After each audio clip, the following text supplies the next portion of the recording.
Kechanikki. Hammaga xayrli kech. Quadromi Computers yangi bozorda vahshiy bomba skidga ketyapti akalar. E'tibor berib qo'yinglar, shoshib qolinglar aka.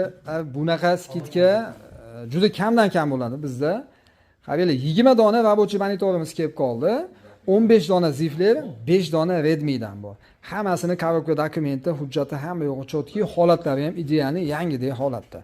Xo'p, Ziflerimiz 100 Hz, 2 metrlik 100 Hz Full HD bo'ladi, IPS panel, ya'ni flat, tekis, mana shunaqa holatda bo'ladi mana. Ichida blok pitaniyasi HDMI kameri bor. Redmi'miz ham 5 dona Redmi'miz, bu ham flat bo'ladi, IPS panel, Full HD, holatlari buni ham shunaqa blok pitaniya, HDMI ichida bo'ladi. Akalar, 20 donani hammasini olganga arzon qilib beramiz. Donaga $70 dan kelib olib ketishinglar mumkin do'konimizda. Kim kerak bo'lsa, yangi bozordagi do'konimizga va quyidagi raqamlarga bemalol telefon qilishinglar mumkin.